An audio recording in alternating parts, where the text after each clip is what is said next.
Of the late Raila Odinga, who we understand passed on while in India receiving treatment. And like I said, this somber coverage, I will not be alone. We'll be having Ashley Mazuri, Jesse Rogers, Agnes Gakunga, and also our reporters from various regions are going to be telling us reactions from Kenyans on the loss or as the curtain closes for a legend that is Kenya's political enigma. Right now, I am joined by senior political affairs reporter Daniel Kariuki. For the longest time, we have been covering Raila Odinga. The last event I remember you covered was in Ethiopia.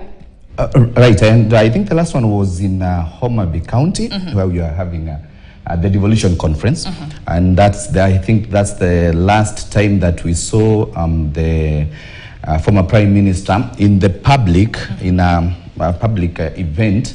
That's where he addressed the governors and senators and delegates who are attending the devolution conference in Homa Bay. And I remember that that's the day that the issues to do with the national government constituency development fund came into discussion with also the roads levy that for the longest time a bill was in parliament, and I think the bill is still in parliament for the second reading. It is yet to be passed.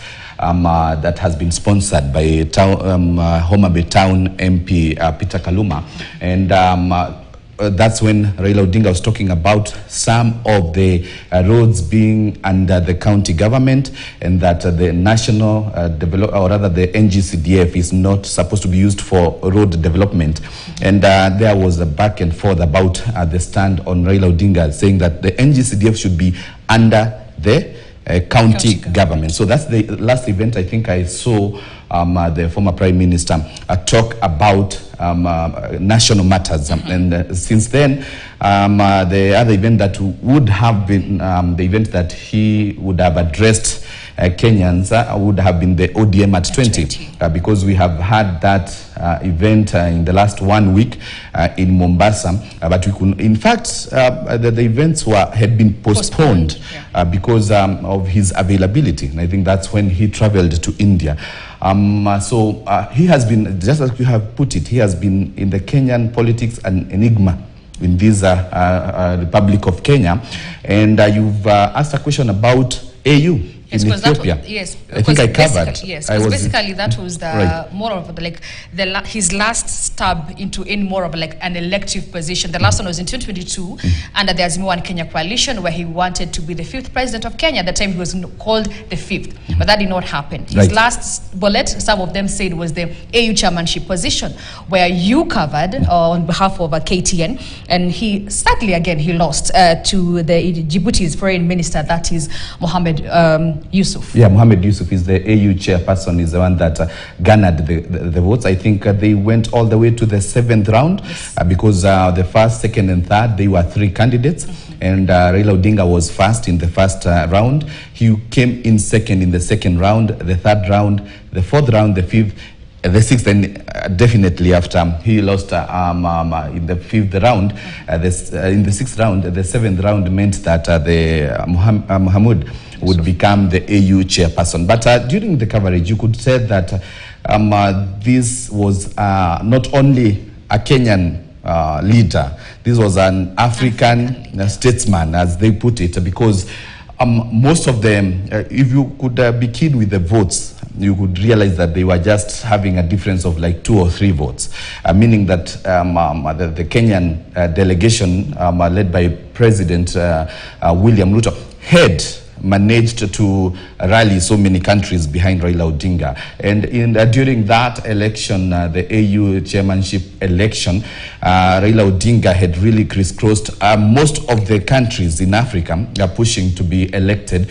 And that just came some 2 years after he vied for the presidency here in Kenya in 2022, and he was facing President William Ruto, the incumbent, and was being backed by President Uhuru Kenyatta, rather, the former president. And that simply means that Raila Odinga knows even the Kenyan politics inside outside, as they put it. Yes. So I think there's a lot to talk about Raila Odinga. I know, and Karaoke, right now, someone may actually start to wonder how the Kenyan politics will be moving forward, because you cannot mention Kenyan politics without mentioning Raila Odinga, because in most cases, he has made the headlines, all the talks when it comes to matters politics of Kenya. So it's really even sad that, on a day like this, we can stand up and see that Raila Odinga is no more. And those questions of the politics of Kenya, the dynamics of the political, he shaped the dynamics of the Kenyan politics. Do you think things will be the same moving forward? Looking at 1992 is when Kenya managed to have the multi-party democracy, because then we used to have one party, KANU, and I remember the struggle for the multi-party state was started by the likes of Raila Odinga in 1992, rather in 1991 towards 1992, and that's when they repealed the Section 2A. If you remember, that gave the go ahead to have more parties. And since then, Kenya has managed to have even more than 1,000 parties. Yes. We are talking about every election we have had several new parties coming up. That was courtesy of Raila Odinga. So it goes to show you that the Kenyan politics, Raila Odinga joined the Kenyan politics way behind and has tried to bring some reforms in the politics of this country in a different way. Look at that 1992. From that time all the way, Raila Odinga has been in several political parties that he has used maybe as a vehicle to the presidential election, also as a vehicle to vying for the member of parliament in Langata, where he has served more than 20 years. You remember he served all the way to 2013 as the member of parliament for Langata constituency. And in 1997, Raila Odinga vied for the presidency. That I think was the first time he went all out seeking to be the president of the Republic of Kenya. Yes. And then he was defeated by the former president, the later Daniel Moi, in 1997. And in 2002 is the only, I think, he did not vie for the presidency, because he was backing the late Mwai Kibaki, the third president of the Republic of Kenya. And at that time, they were under the National Rainbow Party. It was called NAC, and I think it was rebranded just the other day, because it was left with Charity Ngilu. There was a leader of the NAC, and they called it National Rainbow Coalition. That's when they came together and backed Mwai Kibaki in 2002. And that's when Raila Odinga now started becoming a very powerful politician, even more powerful, because then he was appointed as a minister for roads then until 2005. And in 2005, Grace, is when now Raila Odinga led the camp that was against the new constitution. So ODM was formed then. It was but then it was called ODM Kenya. And it had the likes of Kalonzo Musyoka, who is now the Wiper leader, Uhuru Kenyatta, the former president, who is now the leader of Jubilee Party. William Ruto was in ODM Kenya then. And we had also someone like Eugene Wamalwa. The likes were in that camp that was saying no to the new constitution. And that's where the ODM party came from. Yes. It was then called ODM Kenya. And in 2007, when he was he was vying for the presidency in that election, facing the late president Mwai Kibaki, is when now they split again.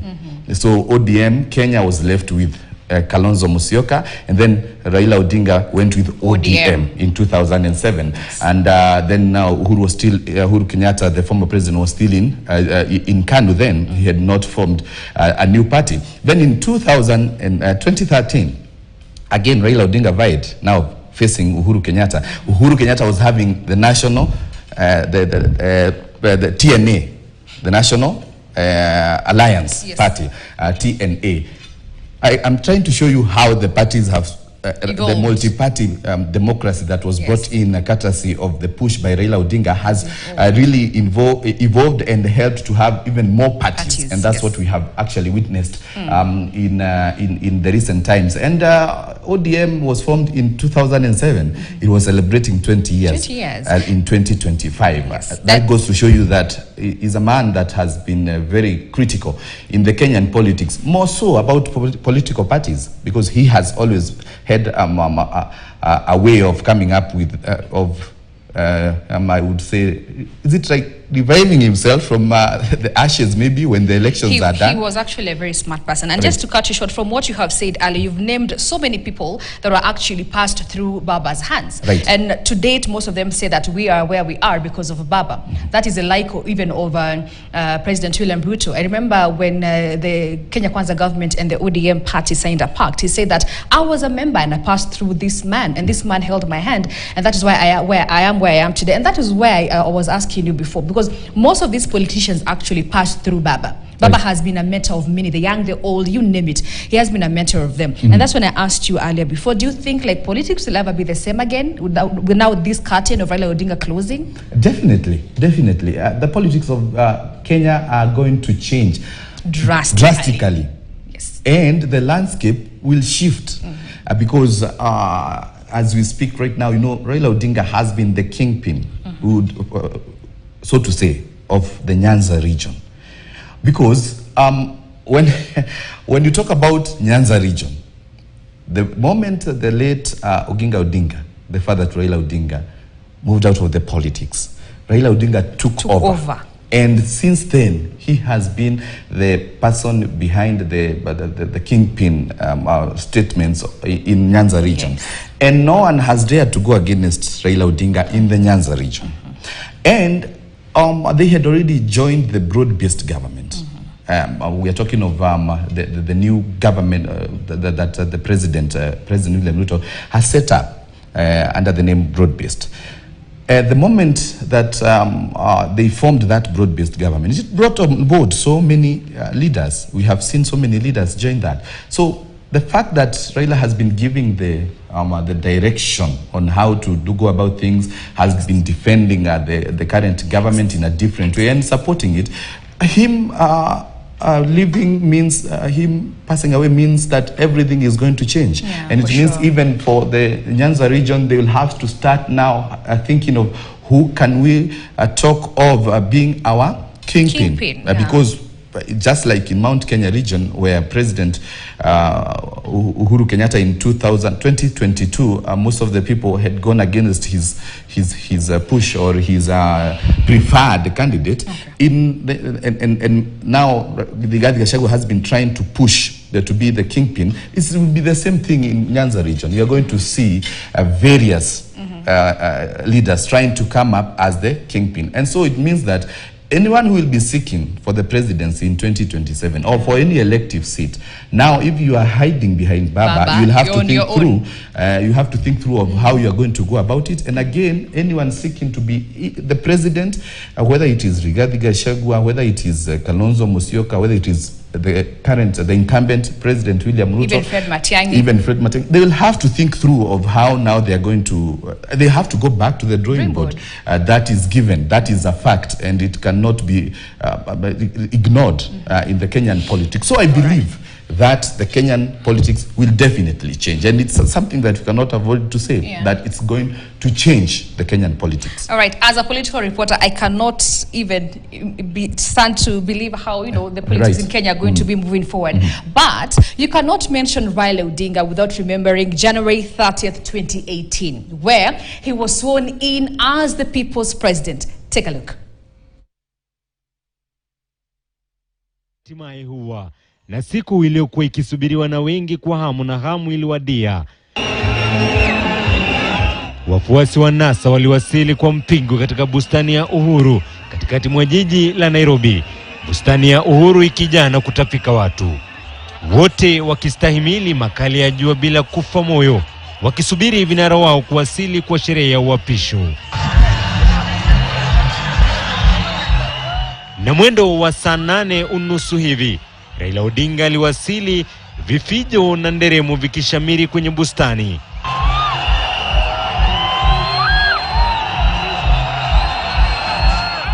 Nyuma yake walitarajiwa vinara wenza Kalonzo Musyoka, Musalia Mudavadi na Moses Wetangula, lakini wapi. Ikasalia gumzo katika ndimi za watu, hawakujulikana walikokuwa. Raila Odinga kisalia tu na wafuasi wake sugu, hususan kutoka upande wa ODM. Gavana wa Mombasa Ali Hassan Joho, Senator James Orengo, miongoni mwa vigogo wengine. Na muda wa kula kiapo uliwadia. Mbunge wa Ruaraka ambaye pia ni wakili Tom Kajwang akiongoza hafla ya kumlisha kiapo Raila Odinga. Raila Amolo Odinga, in full realization of the high calling, assumed the office of the People's President of the Republic of Kenya. Do swear that I will be faithful and bear true allegiance to the people and the Republic of Kenya, that I will preserve, protect, and defend the Constitution of Kenya as by law established, and all other laws of the Republic as adopted by the people of Kenya, that I will protect, uphold sovereignty, integrity, and dignity of the people of Kenya. So help me God. Na kwamba vinara wengine walikosa uapisho huo, wafuasi walionekana kughadhabika, Raila Odinga akijitwika jukumu la kutoa sababu. Unaona hapa Kalonzo Musyoka hayuko, lakini Kalonzo ako na sisi. Kalonzo ataapishwa baadaye, sawa? Kwa sababu ya maneno ambayo mtakuja kujua baadaye yale yalifanyika. Musalia Mudavadi na Moses Wetangula na Kalonzo Musyoka wako pamoja na sisi kama wananasa, na mtasikia baadaye yale ambayo yamefanyika, lakini tuko pamoja. Kwa sasa swali linaloibuka ni je, baada ya Raila Odinga kula kiapo, ni mipangilio ipi ifuatayo? Kairuki, there you have it. He was a man who was known for making history, all right? Right. All that happened following the 2017 election where he lost to retired President Uhuru Kenyatta. A historic moment that came from the Chief Justice David Maraga, where they nullified the election. They had to rerun. He boycotted that election, citing biasness. And then a year later, or some months later, that is in January 30th, 2018, he was sworn in as the people's president. I'm telling you, Raila Odinga has made the Kenyan politics to be very interesting. And sweet. And sweet. If you recap what happened during that time, I think you would say that the Kenyan democracy has really grown. And as you have put it, I actually covered that one, but then I was somewhere else. But that day, you have heard him talk about Kalonzo Musyoka, atakuja ataapishwa baadaye, and then Wetangula, Musalia Mudavadi, tutawaambia yale ambayo yalitokea. I think this is when there was a back and forth that Kalonzo Mudavadi and Wetangula did not show up for this mock swearing in. And again, there were stories of that they were told they will be called and they were not called.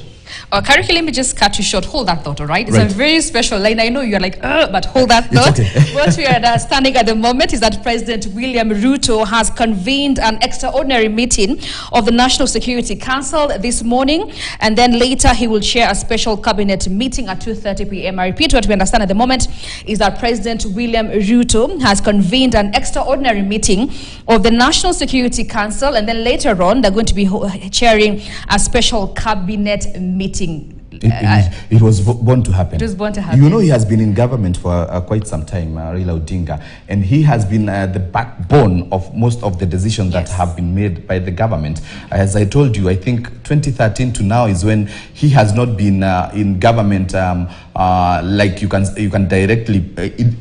He has been in government indirectly. Yes. So President William Ruto having to convene a cabinet meeting simply means that they are going to be discussing on how they are going to this. You can expect it's going to be a state funeral. Yes. So definitely they have to start discussing and come up with a committee that is going to try and come up with maybe the program and the schedule and what is expected. So this is going to be organized. I think it's going to be organized by the government. But so, he has to, because Karaoke, after all the sacrifices that Baba has made, he has made so many sacrifices. He deserves a decent send-off. Like he really does. The man deserves. He has done so much for this country, both politics. He's actually, as you said earlier, he's not just a Baba of Kenya. He's a Baba of Africa. Yes. And you have, as you have put it, also he has convened a national security meeting. You know, also this involves the national security. You know, he's a former prime minister and he's also a former member of parliament.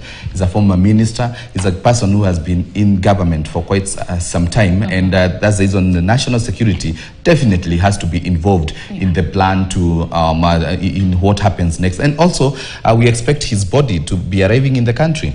So we also definitely will hear from the president on the plans and how and when the body is going to be arriving in the country from India, where he passed on, so that at least we can hear what the plans for his burial are going to be. And just like you have put it, also the president, I believe, is going to be addressing the nation on the same. And this is, I think, very interesting that most of the people, most of the leaders have already they were the back and forth about his health, and that happened some few days ago. So definitely, again, they will the president, while addressing the nation, which we are expecting he will tell us about maybe his health, or maybe what the hospital maybe that he passed on. And also, if you look at the social media handle of Raila Odinga, that it has like been maybe you can check on some of the things that are happening in the social media and what Kenyans are saying, some of the leaders, what they are saying, so that at least we get to know some of the reactions from different leaders. And just like Grace has said, that we are going to be speaking to our reporters on ground. We have Jeff Kirui, who is in State House, and also you're going to be talking to Bramwell Bwire and also most other reporters. And also, just to mention, on the other side of the studio, Ashley Missouri, Jesse Rogers are also standby for this particular important coverage. But just to mention, or just to give you a feel of what some leaders are saying on their X, of course, tributes are already pouring in. David Maraga, former Chief Justice, says, "I am shocked to learn of the demise of former Prime Minister retired Honorable Raila Odinga, a patriot, a Pan-Africanist, a Democrat, and a leader who made significant contributions to democracy in Kenya and in Africa. Kenya has lost one of its most formidable leaders who shaped the trajectory of our beloved country. Africa has lost a leading voice in pushing for peace, security, and development. The world has lost a great leader. During these difficult times, I pass my deepest condolences to Mama Ida Odinga and the entire Odinga family." Of course, he has left behind his lovely wife, Mama Ida Odinga, and his 3 children, and also a grandchildren. Right, and maybe you can have a look at some of the information about his profile. Definitely, he was born in 1945. That's when Raila Odinga was born in 1945, and he has been in politics for a very long time. So born in 1945 by Odinga, and also he, having been born in 1945, he joined various schools in the Nyanza region. He was born as the Anglican Church Missionary Society Hospital in Maseno, that's in Kisumu district, and he studied the German language at the Heder Institution, which trained foreign students for 2 years. And then after that, this is just just a recap of his profile. In 1965, he went to the Technical College of Magdeburg, now a part of Otto von Guericke University in Magdeburg. That's some of the institutions that he studied. In 1971, I believe, he returned to Kenya, and his father also served as the first vice president of Kenya under President Jomo Kenyatta, the first president, the founding father of the nation. That's Jomo Kenyatta. And he was arrested and charged with treason after being accused of being among the masterminds of the 1982 coup. That's something that most people have talked about, the 1982 coup, and I had a story there by Hemba about the coup. And later on, he was released 14 years later in July 2000. Was released in later on. His most painful experience was when his mother died in 1984. That's when his mother died. So you can see he has been in the politics for quite some time without his mother and also his father passing on in the 90s. Incarnated again on 5th July 1990 together with Kenneth Matiba. That's the late Kenneth Matiba.